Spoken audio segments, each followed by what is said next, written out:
আল্লাহ তাআলা নবীকে বলেন, নবী আপনি জানাইয়া দেন যারা আমি আল্লাহর ভালোবাসা পেতে চাই তারা যেন আপনার অনুসরণ করে।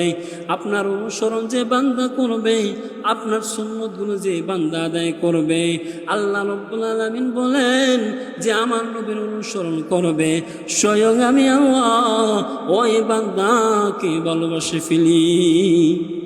শুধু তাই নয়, আমার আল্লাহ বলে শুধু আমি ভালোবাসি না রে বান্দা, শুধু ভালোবাসা না, বরং আমি আল্লাহ আমার নবীর অনুসরণ করার কারণে আমি আল্লাহ তার জীবনের গুনাহ গাথাগুলো মাফ করিয়া দিই।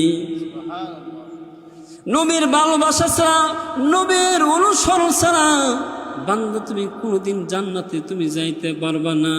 তুমি নবীরে ভালোবাসো, নামাজ পড়ো না, তাহলে তুমি নবীরে ভালোবাসো নাই, নবীর সুন্নাত তোমার মধ্যে নাই। তুমি যদি বলো নবীরে ভালোবাসো, মৃত্যু।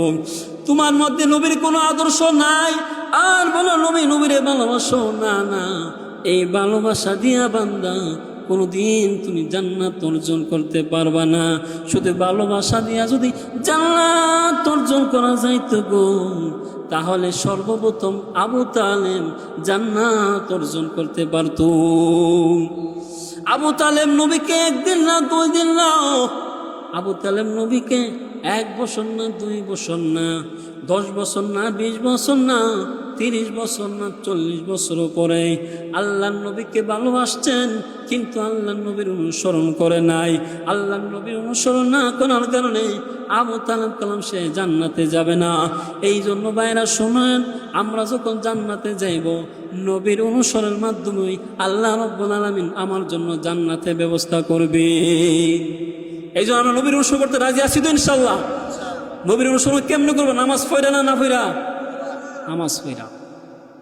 ইসলামটাকে আল্লাহ তাআলা এমনভাবে দিছে, একের ভিতরে দোষ কই না, আল্লাহ তাআলা পুরা আল্লাহর হুকুমটাকে আল্লাহ তাআলা নবীর ভিতরে দিছে।